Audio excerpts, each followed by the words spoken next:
No, pero es que Provincia mexicana. Se graba entrevista Guillermo Green. Lo que no le pronunció fue bien, es Green. Green. no, lo dijiste muy bien, no te dejes. Ya conoce aquí a don Fernando. ¿Eh? Pásale, Mari. Puede pasar. Permita. Gracias, Mari.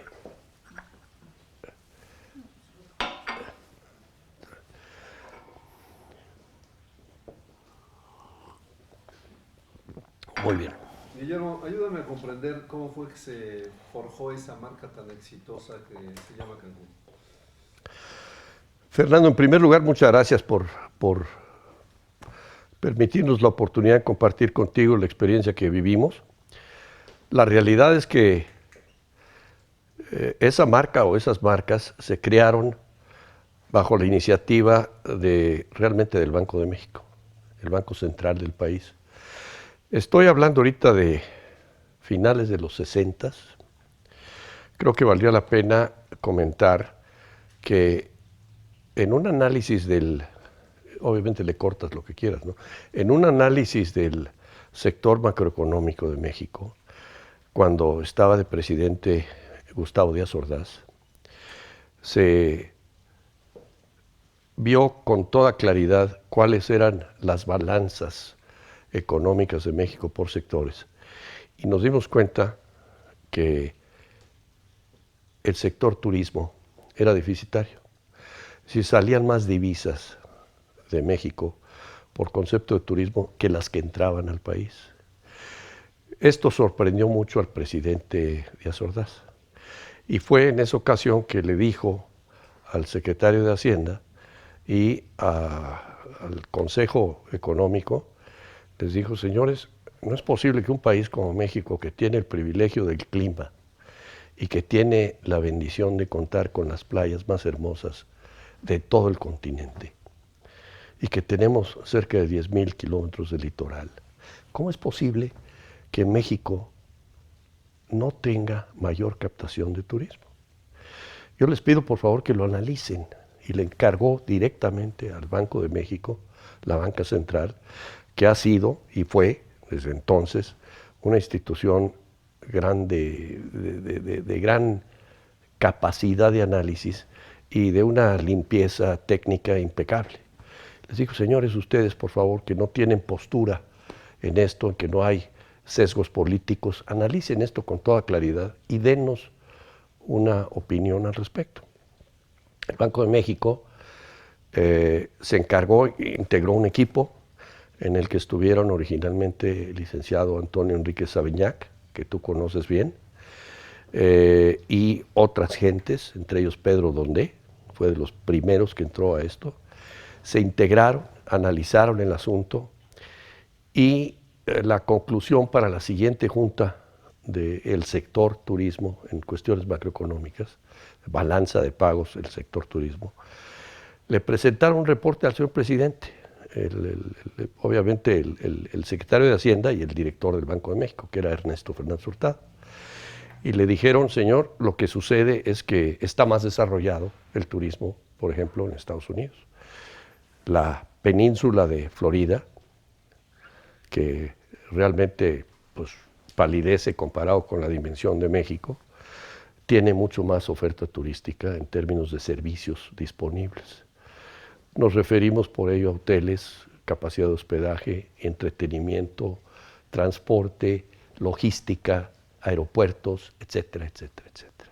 En la costa occidental sucede más o menos lo mismo. En California, en el sur de California, del lado americano, tenemos un fenómeno similar. Tenemos una gran oferta turística, casi cada 10 o 15 kilómetros hay servicios hoteleros, hay servicios de alimentos, hay entretenimiento, hay una infraestructura carretera impresionante y obviamente compras y otro tipo de entretenimientos.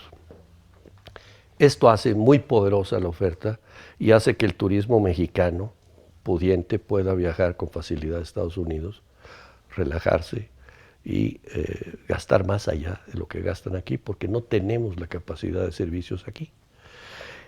Basado en eso, y en un análisis que vino junto con eso, se determinó, bueno, ¿cuál es el beneficio del turismo? El turismo tiene una enorme capacidad de generar empleos. Por cada cuarto de hotel, son cifras de aquel entonces, Fernando, me imagino que habría que actualizarlas.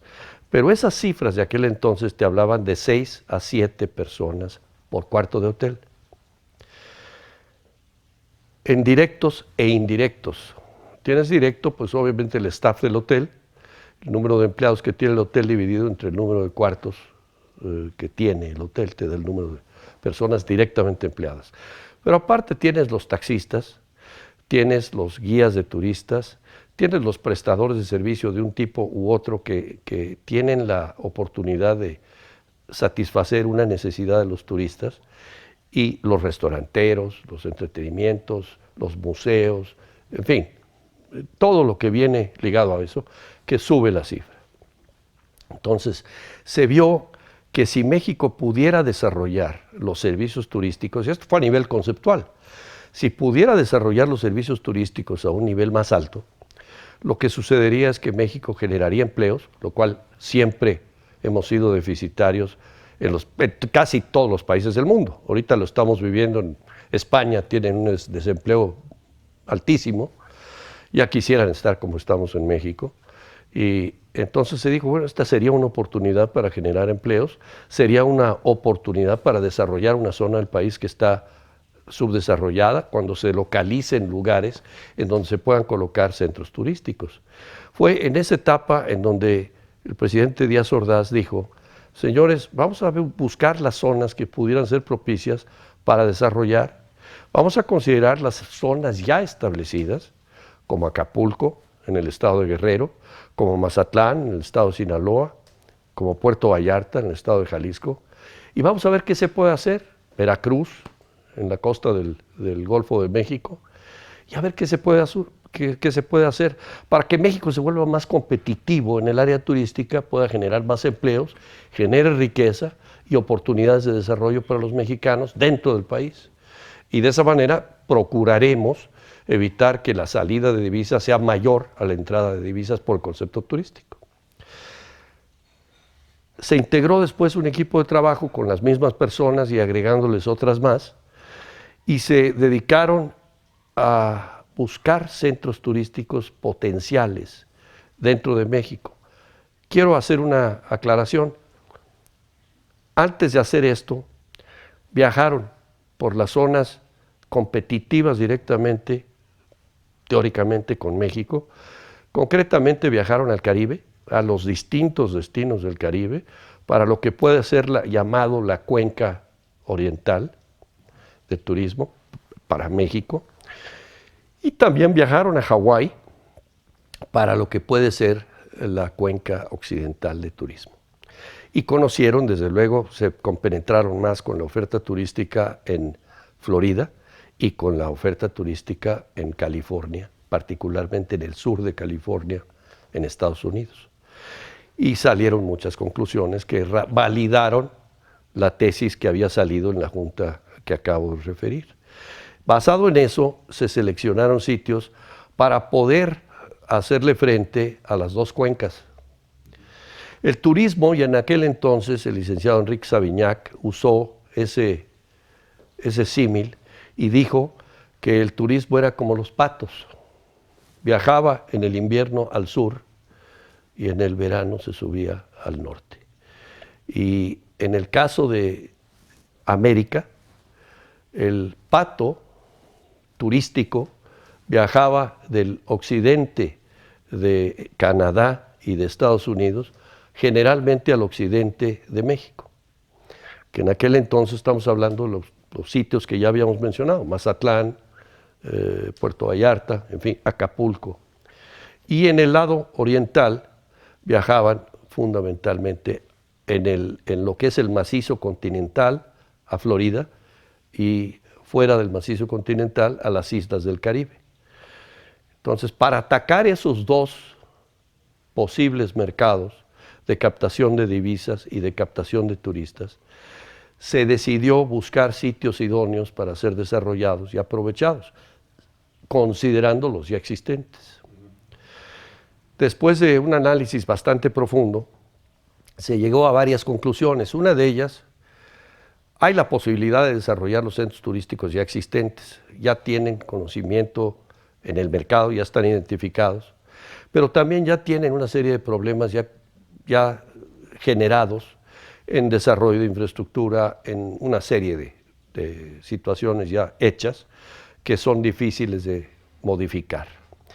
Y segundo, podemos aprovechar esta palanca de desarrollo para generar empleos de manera tal que nos permita al mismo tiempo desarrollar zonas hasta la fecha no desarrolladas suficientemente dentro del país, que van a permitir detonar crecimiento regional y generar prosperidad en zonas que hasta la fecha no la habían tenido. Y ahí entro nuevamente a Cancún, Fernando. La realidad es que Cancún fue uno de esos destinos seleccionados y se seleccionó porque Cancún tiene varias ventajas. Número uno, es un destino del Caribe y el Caribe México no estaba identificado como participante dentro del Caribe. El hecho de que Cancún está clavado en el Caribe y es el Caribe mexicano y es el corazón ahora del Caribe mexicano, nos dio la oportunidad de decir, bueno, vamos a desarrollar Cancún. Tenía playas soberbias. En su ocasión, cuando viajábamos a distintos países y a distintas ciudades de generación de turistas para México, hablábamos de las playas de Cancún y sacábamos un tubito con arena de Cancún y yo les decía con toda firmeza que esas arenas eran arenas de aire acondicionado. Decíamos, air conditioned sands of Cancún. Y llevamos turistas, es un paréntesis referente al tema, llevamos turistas, los bajábamos en Cancún cuando no había todavía hoteles.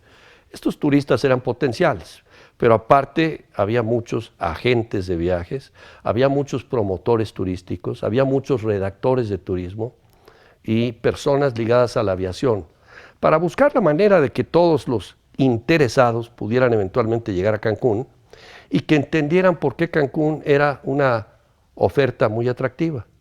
Y los bajábamos del autobús, pero yo les pedía, por favor quítense los zapatos, porque no queremos que dañen con sus suelas las arenas de aire acondicionado de Cancún.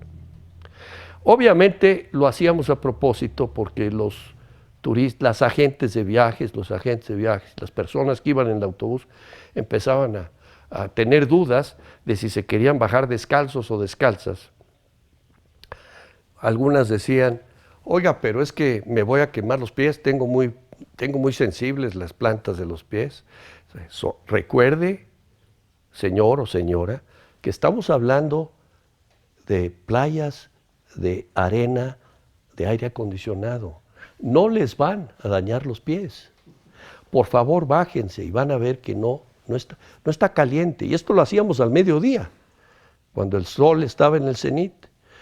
Y era una enorme sorpresa cuando se bajaban los que sí se atrevían a bajarse descalzos y veían que podían caminar y no les molestaba.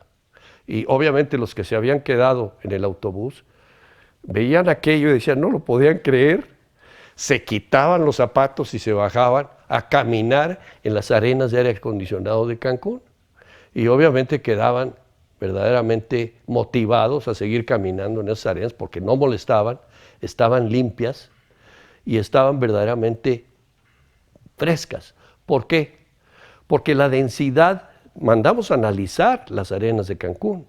Contratamos un laboratorio en Estados Unidos y un doctor McCoy, no recuerdo su primer nombre, pero el doctor McCoy nos dijo que esas arenas eran gránulos muy pequeños de una calcificación, no son coral, pero son calcificaciones sumamente bajas en densidad que permiten que el aire efectivamente pase por dentro de cada una de las granitos de arena de Cancún. Si los ves en microscopio, se aprecia muy bien esa situación. Nos lo explicó el geólogo, que hizo el análisis. Y obviamente ya teníamos un sustento científicamente comprobable de por qué eran las arenas de aire acondicionado, que tú conoces muy bien. Y eso es un punto de diferencia muy importante en mercadotecnia. Y la mercadotecnia es un factor y un elemento fundamental para el desarrollo del turismo. ¿Por qué? Porque la gente, el consumidor, no es tonto. Tú puedes engañar, como dice el dicho, tú puedes engañar a una persona una vez. La podrás quizás engañar 2 veces, pero no la puedes engañar todo el tiempo. Y lo que hay que hacer es al revés, respetar a las personas y decirles lo que es cierto. Y fue lo que hicimos en Cancún. Se integró un equipo que desarrolló el desarrollo desde el punto de vista arquitectónico, de densidades en su origen, quiero aclarar, de densidades que permitieran que la gente pudiera convivir con la naturaleza, que pudiera apreciar el desarrollo natural, la flora, la fauna, y que pudiera disfrutar en ese Caribe mexicano maravilloso que acababa todo el mundo de descubrir, gracias a lo que estábamos haciendo. Tratamos de hacerlo a una escala que respetara al ser humano, en una escala que le permitiera realmente disfrutar una vacación en el entorno natural que ofrecía Cancún, sin el gran desarrollo. Y eso fue un poderosísimo y dinámico detonador de esa zona. La construcción de la marca.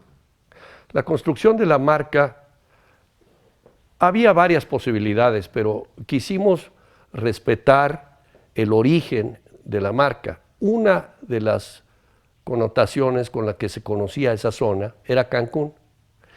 Y Cancún, que es un nombre maya, quiere decir, tiene 2 o 3 acepciones. Si tú conoces el diccionario maya, te vas a encontrar con que cada palabra tiene varias acepciones.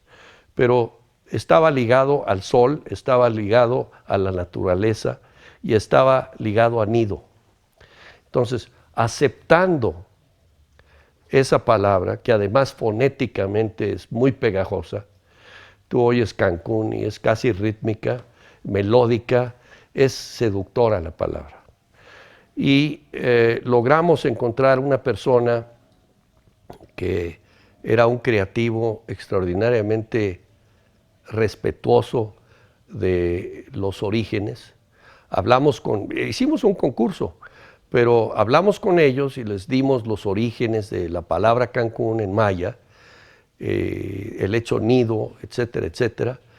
Y este señor se llama Joe Vera, o se llamaba Joe Vera, no sé si viva, diseñó el logo de Cancún que todos conocemos, que es prácticamente un nido, porque es un círculo que pudiera ser un nido, que tiene en la parte superior los rayos del sol, y en la parte inferior los reflejos de los rayos del sol en el mar Caribe y con el infinito en medio, que es el nido y la playa, ¿verdad? Entonces, ese fue el logo que en un juicio que se hizo, pusimos un juzgado que tratamos que fuera de distintos intereses dentro del equipo de Infratur, después Fonatur, y sin duda el preferido fue este logo. Esa es la razón del origen del logo. Y yo creo que fue muy afortunado, Fernando, porque durante años, yo hace mucho que no voy a Cancún, pero durante años cuando iba yo a Cancún me daba mucha risa ver que los taxistas, la población de Cancún, adoptó el logo para sus tiendas, para sus comercios, para sus restaurantes, para los taxis, para los transportistas, para las lanchas. Veías el logo de Cancún por todos lados. Y eso fue la adopción que hizo la comunidad de Cancún, comunidad de recién arribo a Cancún, ¿verdad? Entonces, esa es la mejor razón, ¿verdad? Ahora, los cancunenses adoptaron ese logo como símbolo, pero ¿cómo se convirtió Cancún, la palabra Cancún, en la marca mexicana más conocida del mundo? Porque lo que te estaba comentando hace rato, Fernando, buena pregunta, ¿eh? Lo que estaba comentando hace rato, ¿por qué? Pues simple y sencillamente porque respetamos al consumidor, lo escuchamos. Hubo muchos análisis al respecto. La arquitectura de Cancún no se planeó por el designio de un director que dijo se va a hacer así.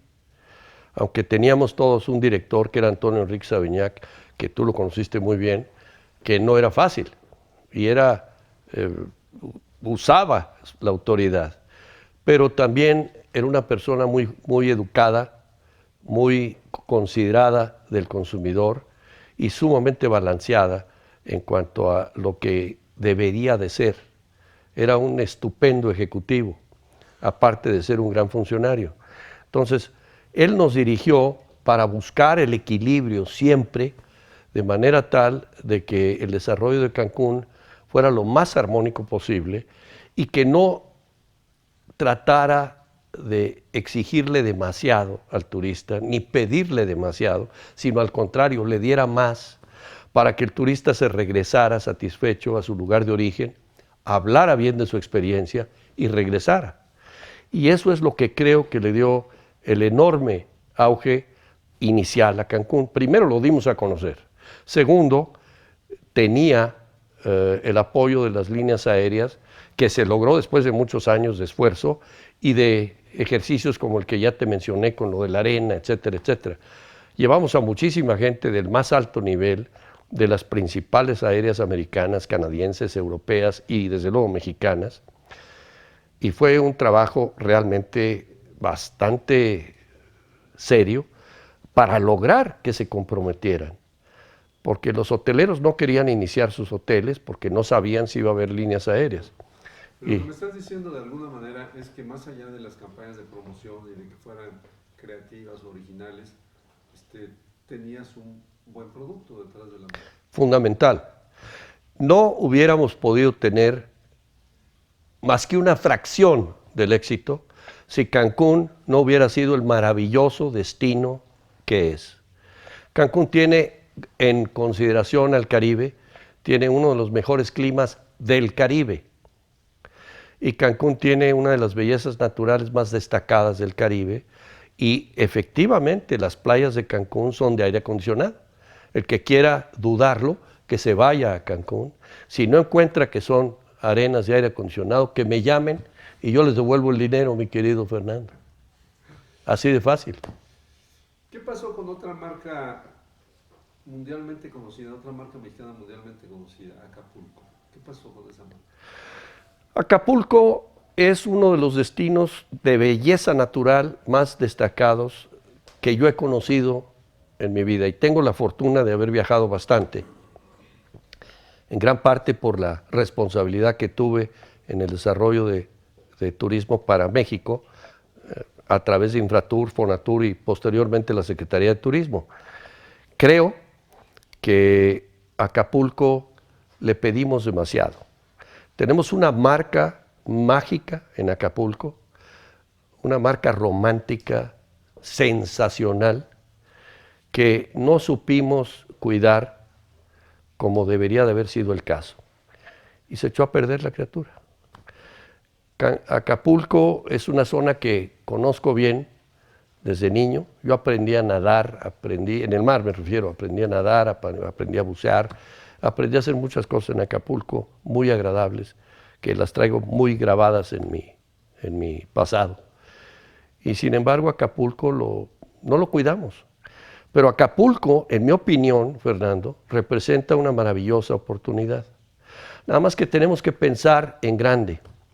No podemos seguir pensando que México es un país en desarrollo o un país del tercer mundo. México ya no es un país en desarrollo y México no es un país del tercer mundo. México es un gran país. El primer detractor de México somos los mexicanos y hacemos mal, porque nosotros somos los que nos hacemos daño, como dicen en otros idiomas, somos los que nos damos un balazo en el pie. Acapulco tiene salvación si tomamos medidas de país desarrollado y la dotamos de la infraestructura que Acapulco requiere para evitar los cuellos de botella, para evitar los problemas de seguridad, para evitar los problemas de hacinamiento y 20,000 problemas que ligados al desarrollo urbano mal desarrollado tiene Acapulco. Y se puede volver a convertir, es una opinión personal, pero se puede volver a convertir en un extraordinario destino, porque la belleza natural y el clima de Acapulco son incomparables.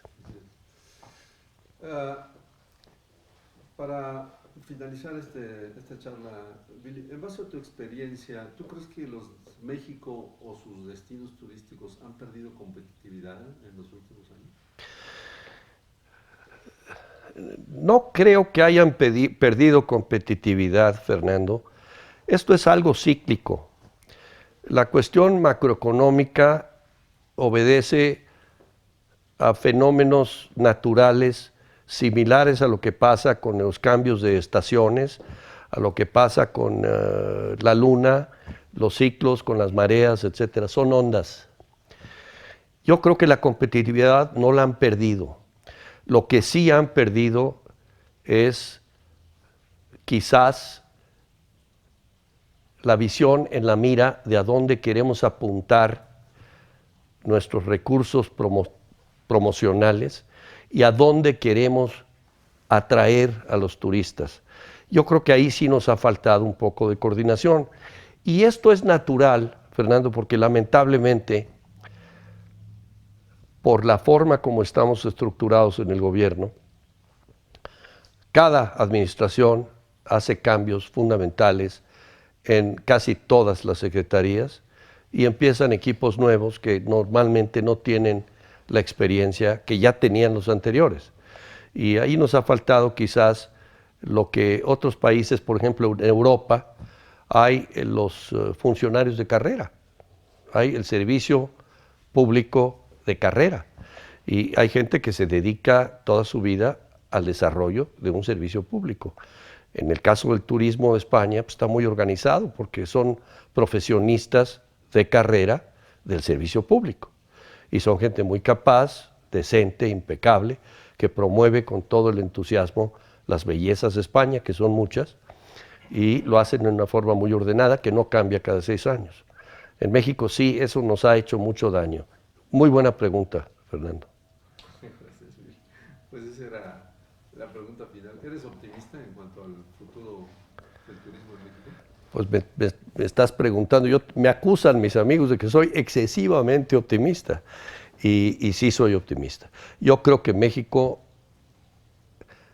yo cada vez quiero más a mi país, cada vez quiero más a mi país y cada vez disfruto más de mi país y creo que cada vez nos ofrece más. Yo estoy convencido que tenemos un país maravilloso. Ponte a pensar, 2 millones de kilómetros cuadrados de extensión, más de 10,000 kilómetros de litorales, con un clima privilegiado, con toda una topografía sumamente compleja, y aparte 56 etnias perfectamente clasificadas.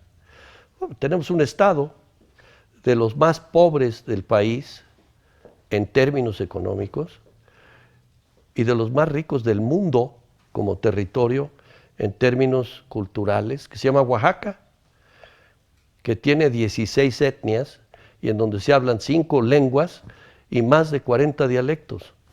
Esa riqueza cultural no la puedes comprar, no le puedes poner un precio, no puedes hacer una oferta a través de Sotheby's y saber de quién da más. Ahí está, y es milenaria. ¿Tú crees que eso se degrada? No, señor. Eso está ahí. No lo hemos sabido aprovechar, de acuerdo, al máximo. Pero ahí está. Y el futuro para mí es promisorio, especialmente en turismo y en el sector servicios. Muy bien, pues te agradezco mucho la charla. Al contrario, Fernando, muchas gracias. Y ya sabes que esta es tu casa.